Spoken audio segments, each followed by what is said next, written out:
네, 이번 시간 여러분 409페이지 보실래요? 자, 409페이지 보시면 제2절 가스 설비가 있습니다.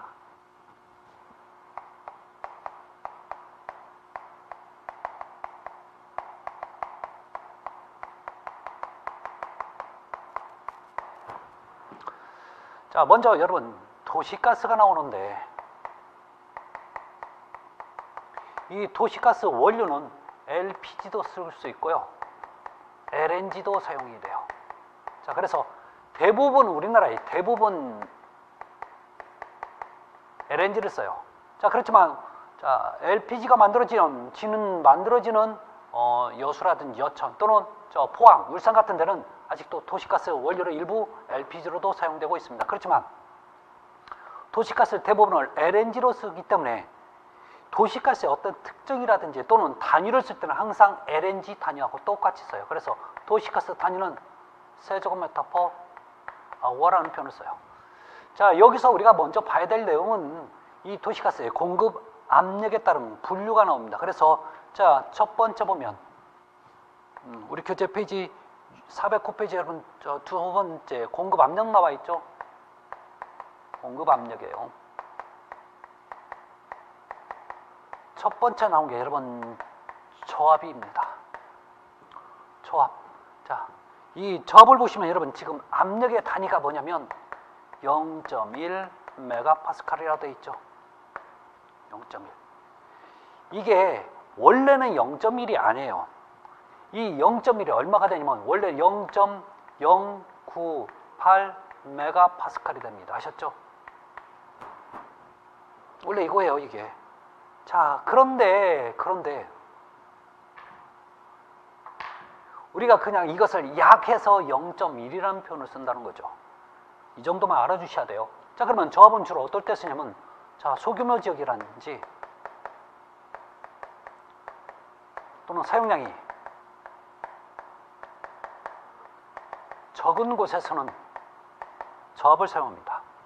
두 번째, 중압 공급 방식이 있어요. 자, 중압은 그 사용 압력이 보통 0.1에서 1 메가파스칼 미만이 되는 거죠. 여기는 미만이 들어가요. 그럼 0.1은 약 0.98 메가파스칼이 돼요. 그래서 이 단위나 이 단위 여러분 같이 봐야 돼요. 아셨죠? 그러면 주로 어디에 많이 쓰냐면 대규모 지역. 사용량. 많은 지역에서는 이 중압을 사용합니다. 자, 세 번째. 고압 공급 방식이 있어요. 이 고압 공급 방식의 압력은 약 얼마냐면 1 메가파스칼 이상이 되는 거죠. 이상입니다. 그러면 너는 주로 어디에서 많이 쓰냐라고 물어보면 얘는 무조건 가스를 장거리 이송시킬 때 쓰는 게 바로 여러분 고압 공급 방식입니다. 그래서 그 개념만 여러분 좀 정리 좀 하시기 바랍니다. 자, 그러면 이제 410페이지 보시면 어떤 내용이냐면 두 번째 도시가스 원료와 특징이 나와요.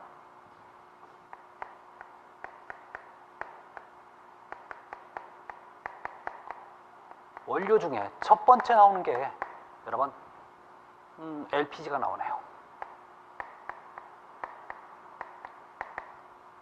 LPG를 우리가 이런 식으로 표현하나요?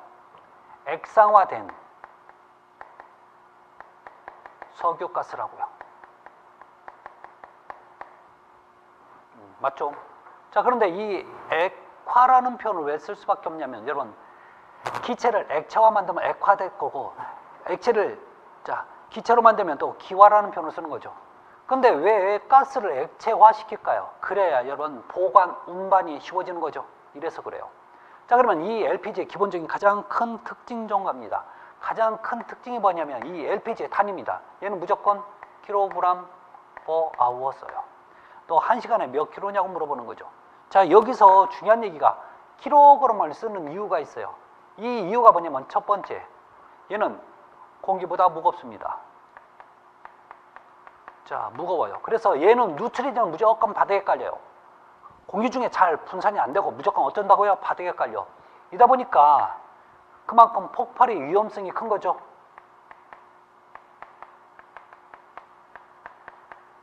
커요. 자, 또 위험성도 크지만, 그래서 얘를 만약에 감지기를 다룰 때는 이 감지기는 바닥에 설치하는 게 좋지 천장에 설치하면 큰일 나는 거죠. 자, 네 번째. 자, 그래서 얘 같은 경우에는 기본적인 개념이 무색, 무미, 무취한 표현을 가지고 있어요. 색도 없고, 자, 맛도 없고, 냄새도 없는데, 얘는 이렇게 대부분 보면 이런 가스가 냄새나요. 즉 얘는 제조 시에 악취를 일부러 첨가를 시켜요. 그래야 사람들이 빨리 인식을 하니까. 어떤 거리다. 왜 좋은 냄새 놔두고 왜 나쁜 냄새? 근데 얘는요, 자꾸 맡으면 어떻게 돼요? 안 좋죠. 그래서 이래도 마시는데, 그래서 얘는 자, 중독성에 우려가 있어요. 자, 여섯 번째. 얘는 발열량이 좋아요.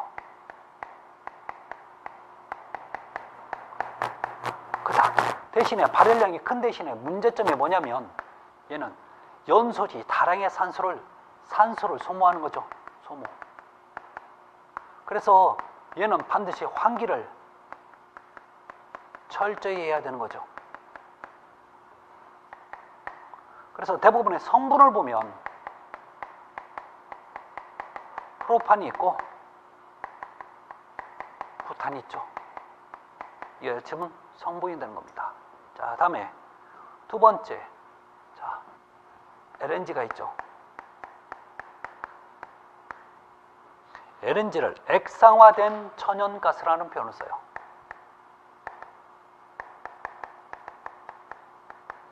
얘는 즉 여러분 LPG를 석유라는 표현을 쓰는 이유가 있어요. 대부분 우리가 원유를 갖다가 정제하는 과정에서 이 원유를 가열을 해요. 그러면 이 가열할 때 여러분 위로 올라가는 가스를 모아놓은 게 바로 LPG예요. 그래서 액화 석유라는 표현을 쓰는데 얘는 천연이라고 쓰는 이유가 뭐냐면 얘는 바다 밑에 있는 그 땅 속에서 가스층이 있어요. 그 가스를 빼오는 거죠. 그래서 이게 바로 여러분 LNG, 천연가스가 됩니다. 자, 그러면 이 LNG에서 가장 중요한 개념이 뭐냐면 얘도 단위예요. 단위. 이 단위는 무조건 세제곱미터 per hour를 써요. 이렇게 세제곱미터를 쓰는 이유가 뭐냐면 첫 번째, 가볍다는 얘기죠. 공기보다 가벼워요. 가볍다 보니까 가장 안전하고 또 깨끗하죠. 만약에 그래서 너 감지기를 설치할 때는 항상 감지기는 어느 쪽에? 천장 쪽에, 천장 밑으로 약 30cm 높이에 설치하게끔 되어 있어요. 얘도 색도 없고 무취하죠. 그래서 얘도 제조 시에 악취를 첨가합니다. 자, 그런데 얘는 모든 어떤 연료 중에서 가장 깨끗한 청정 연료입니다. 이런 얘기가 되죠. 그래서 얘 성분을 보면 대부분 성분이 메탄이 주성분이죠. 메탄이 주성분입니다. 그래서 여러분 LPG와 LNG의 기본적인 특징들 알아주셔야 돼요. 자, 그 다음에 나오는 게 이제 우리 교재 411페이지 보면 도시가스의 배관 설계가 나와 있죠. 그래서 여러분 이거 한번 읽어보시면 되는데 우리가 꼭 다시 한번 봐야 될 게 뭐냐면 411페이지 보면 가스 미터기와 이격거리가 나와요.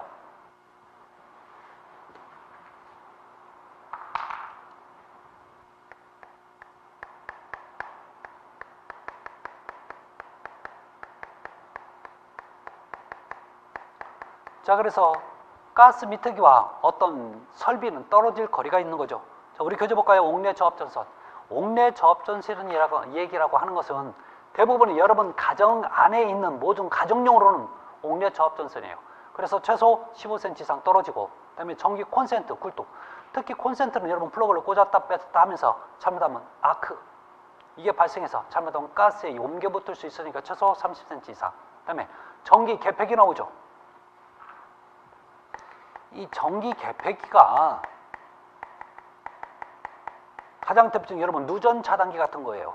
자, 그래서 여기에 잘못하면 아크가 발생될 수 있어. 그래서 혹시 이 전기개폐기하고 똑같은 게, 여러분 전기개폐는 어디에 들어있어요? 그렇죠. 흔히 얘기해서 우리가 얘기하는 두꺼비집. 이제 두꺼비집이라고 표현 안 합니다. 이걸 분전반이라고 얘기하는 거죠. 그래서 분전반은 최소 60cm 이상 떨어져야 돼요.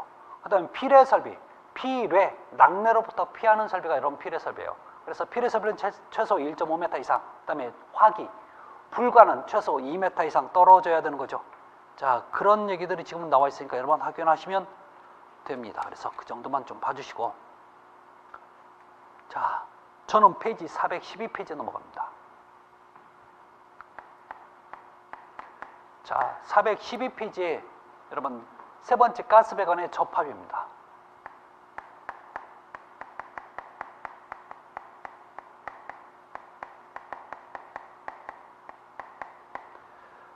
자, 1번 볼까요?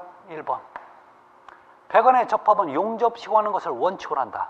여러분, 모든 배관은, 가스 배관은 무조건 여러분 뭐가요? 용접이 원칙이에요.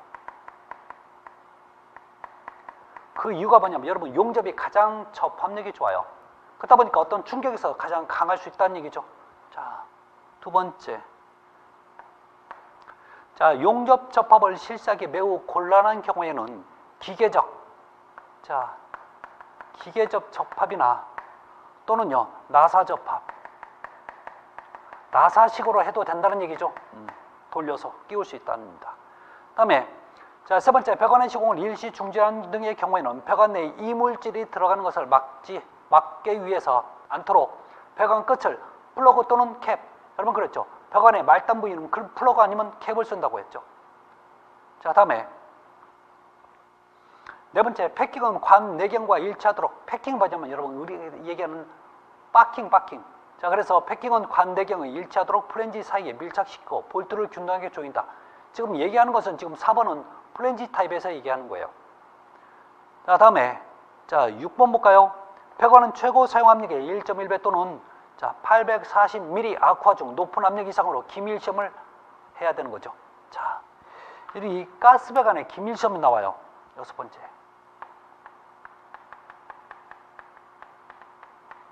시험을 해야 되는 거죠. 자, 시험할 때는 두 가지 조건이 합니다. 자, 사용 압력의 1.1배.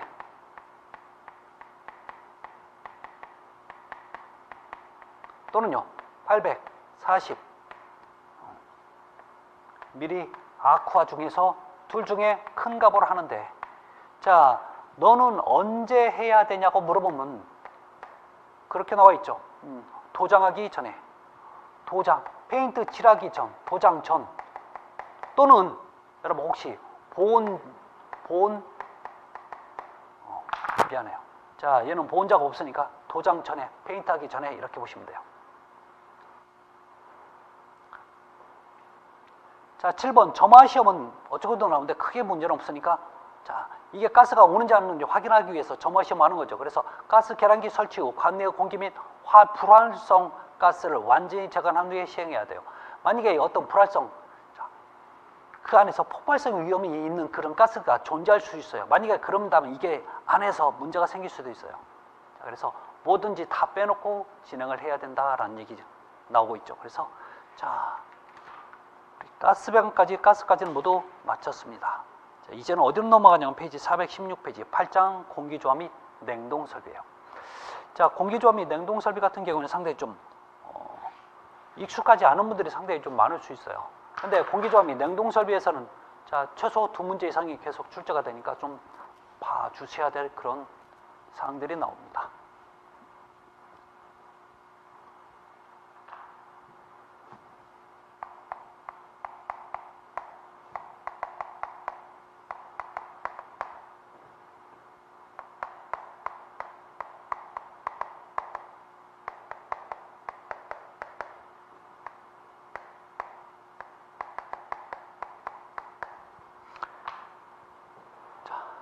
우리 교재를 보시면 여러분 여러 가지 공기조화의 정의가 나와요.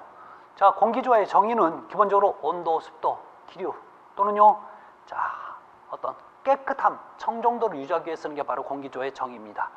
자, 문제는 우리 교재 이제 한 페이지 옆에 보시면 417페이지에 자, 두 번째, 습공기선도의 구성 요소에서 나와요.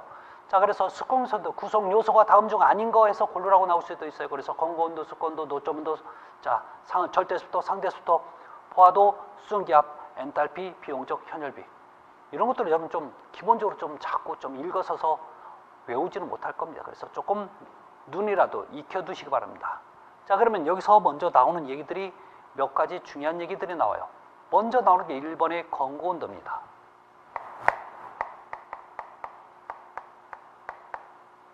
두 번째, 습고온도예요. 자, 그러면 건고온도와 습고온도는 누가 재냐면 건고온도는 건고온도계가 재고 습고온도는 습고온도계가 재요.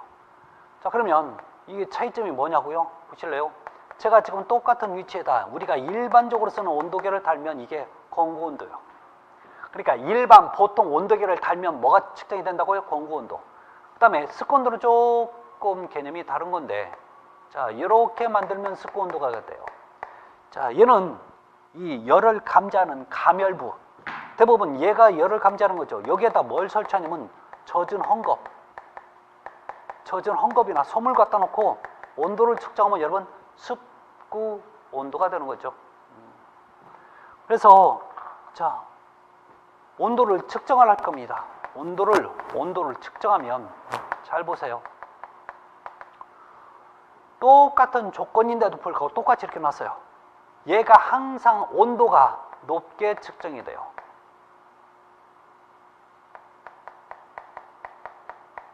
측정이 되고 항상 얘는 낮게 측정이 돼요.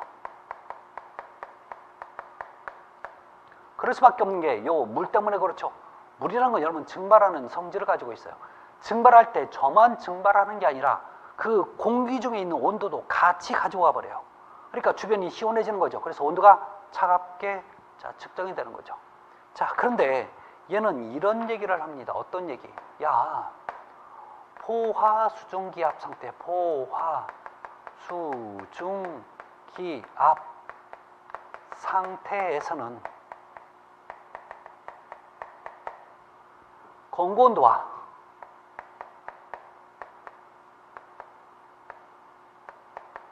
습고온도가 일정합니다. 일정하다는 얘기가 같다는 얘기죠.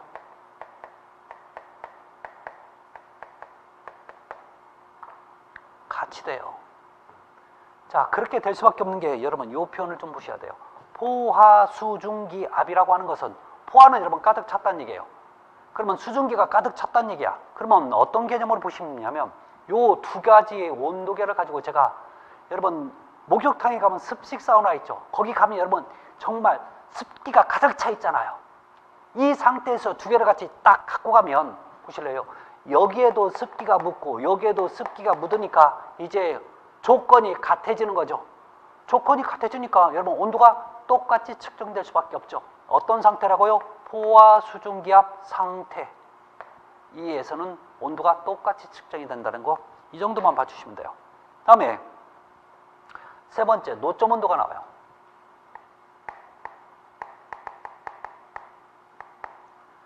이 노자가 이슬 노자예요. 이슬이 맺히는 온도에서 노점 온도인데 결론은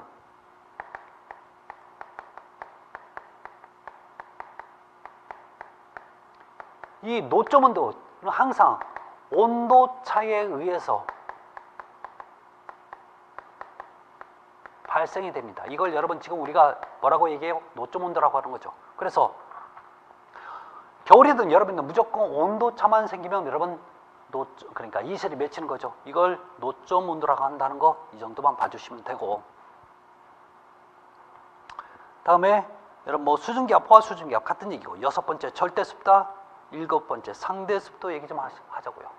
자, 여섯 번째 여러분 절대 습도입니다. 자, 여기서 중요한 단위가 하나 나오는데 이 절대 습도의 단위는 킬로그램 퍼 킬로그램이 되는 거죠. 그래서 공기 1kg 안에 그 안에 있는 수증기 아니면 공기 1kg 안에 있는 그 안에, 그러니까 얼마만큼의 수증기가 있는지 그 무게로 따지는 게 바로 절대 습도가 되는 거죠. 자, 그러면 절대 습도 얘기를 하려면 어떻게 되냐면 보실래요?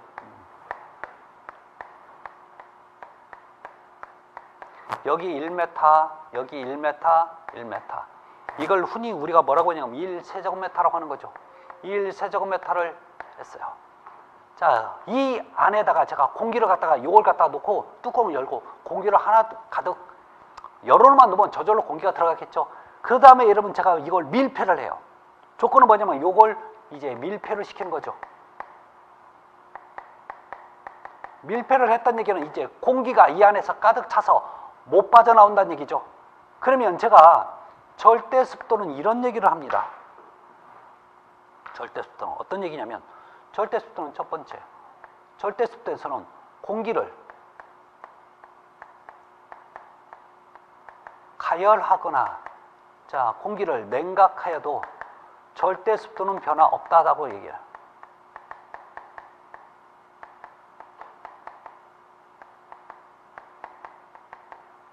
왜 변화 없냐고요? 여러분 지금 제가 밀폐를 시켰기 때문에 이 안에서 또는 바깥에서 얼마든지 온도를 그러니까 이거 뜨겁게 하거나 또는 차갑게 해도 이 안이 여러분 지금 밀폐되어 있기 때문에 공기가 안 빠지는 거죠. 그러면 이 안에 있는 수증기의 양의 상태는 항상 일정할 수밖에 없겠죠. 안 빠지니까. 자 그런데 이런 얘기를 합니다. 두 번째 얘기는 야 너 여름철에는 절대 습도가 증가를 해요. 그런데 겨울철에는 절대 습도가 감소합니다. 이건 또 무슨 얘기야? 절대 변화 없다면서. 여러분 보실래요? 여름철에 제가 뚜껑을 열고 그 다음에 공기를 집어넣고 제가 밀폐를 해요. 그 안에 여기 있는 습도를 측정을 하는 거하고 겨울철에 제가 요거 뚜껑을 열고 이 안에 뚜껑을 닫아. 그 다음에 이 안에 있는 습도를 측정하는 거고 원래 여름철 같은 데는 주변에 습도가 많으니까 어떻게 돼요? 증가할 수밖에 없죠. 겨울철에는 기본적으로 습도가 없잖아요. 그러니까 감소할 수밖에 없는 거죠. 아시겠죠? 그러니까 여름철에 공기에 담는 거하고 겨울철에 공기에 담아서 습도를 측정하는 거는 다르다는 얘기잖아요. 그 얘기하는 거 있죠. 그래서 그 정도 확인을 하시기 바랍니다. 그럼 자 7번에 보면 상대 습도가 나와요. 자 7번에 상대 습도. 여러분 상대 습도의 단위가 뭐가 되냐면 퍼센트가 돼요. 퍼센트. 왜 이런 얘기 있죠? 우리 일기예보를 들어보면 오늘의 최고 온도는 몇 도, 최저는 몇 도, 습도는 몇 퍼센트입니다 라고 얘기합니다. 이때의 습도를 우리가 상대 습도, 즉 우리 일반적인 습도 얘기할 때는 다 상대 습도입니다. 아셨죠?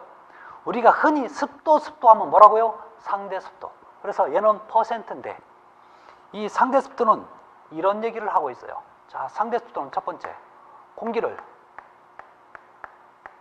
가열합니다. 자, 두 번째, 공기를 냉각시켜요. 이렇게 공기를 가열하면 상대 습도는 감소를 하고, 자, 공기를 냉각하면 상대 습도는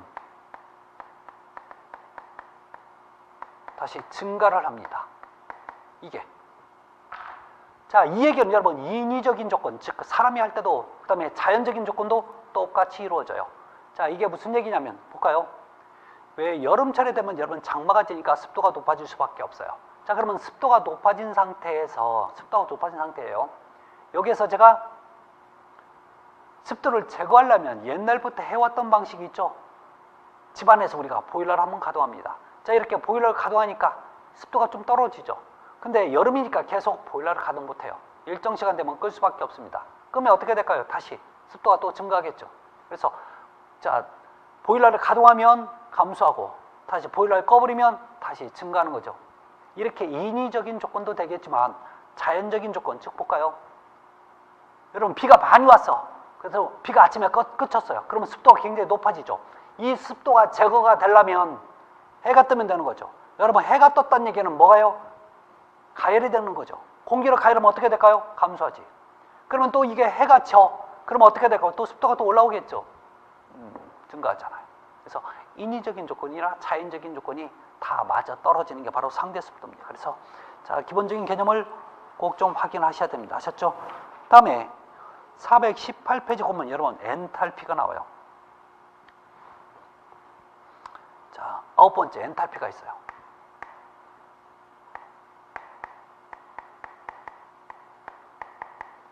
자, 엔탈피 개념은 공기 중에 있는 현열과 참열을 모두 합친 게 여러분 엔탈피가 돼요. 아셨죠? 자, 그런 개념 확인하시고 그 다음에 봐야 될 게 뭐냐면 밑에 보면 여러분 지금 습공기 선도예요. 자, 이 습공기 선도를 보면 지금 내가 어떤 상태인지 습도가 얼마고 온도가 얼마인지 이걸 측정을 할 수 있는 게 습공기 선도 표인데 사실 저 표 가지고 절대 시험 문제 못 나오는데 문제는 물어볼 수 있는 건 여러분 419페이지 맨 위에 보면 저런 개념들이에요. 저 표 자체를 하나하나를 물어보는 게 아니라 전체적인 개념들을 물어볼 수 있어요.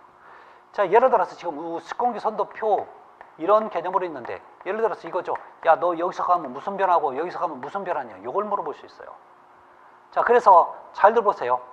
얘는 기본적으로 요걸 물어보지만 전체적으로 요 십자 즉 이것만 알고 있으면 전체적으로 다 알 수 있어요. 어떤 개념이냐면 여러분 요 수평 개념은 온도를 가지고 있는 개념이고 요 수직은 습도의 개념을 가지고 있어요. 그러면 여기서부터 여기까지 온도가 올라가면 어떻게 해야 되냐? 온도를 올리려면 가열을 하면 돼요. 그러면 이쪽으로는 온도가 떨어집니다. 자, 떨어지려면 여러분 냉각이 되면 되는 거죠. 자, 여기는 습도라고 했죠. 습도를 높일 때는 가습기 틀면 되죠. 가습. 자, 가습의 반대는 감습이 되겠죠. 여러분 이것만 알고 있으면 된다는 얘기가 무슨 뜻이냐면 보실래요? 대부분 물어볼 때 야, 너 여기가 무슨 변화고 너 여기가 무슨 변화고 너 여기가 무슨 변화 이걸 물어볼 수 있다니까요. 근데 우리 교재에 나와 있는 거 1에서 2는 뭐고 2에서 3은 뭐고 이렇게 나와 있는 것은 이것을 인위적으로 해석하기 위해서 그냥 붙여놓는 번호지 저걸 절대 그대로는 안 나온다는 거죠. 자, 왜 제가 이 얘기만 하면 안 되냐면 여러분 동서남북이 있어요. 이렇게 동서남북이 있을 때 보실래요? 여러분 이쪽으로 하면 뭐예요? 자, 동쪽으로 치우치면 동남쪽, 남쪽으로 치우면 남동쪽 이렇게 표현하죠. 이쪽으로 가면요. 자, 서쪽으로 하면 서남쪽, 남쪽으로 치우면 남서쪽 이렇게 표현하는 거 아시죠? 이것도 마찬가지예요. 예를 들어서 지금 여기 물어봐요. 이렇게.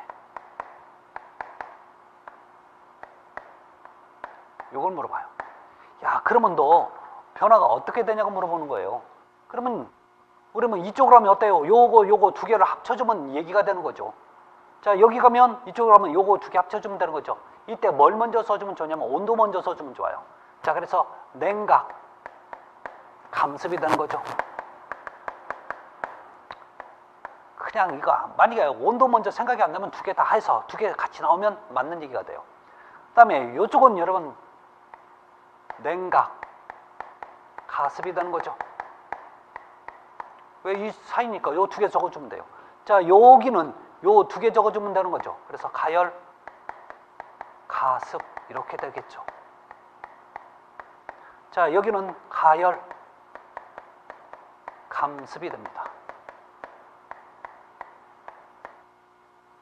결론 이거예요, 이거. 그래서 여러분 요 빨간색 글씨를 외우려고 하지 마세요. 어떤 거요? 요 노란색 글씨들 있죠.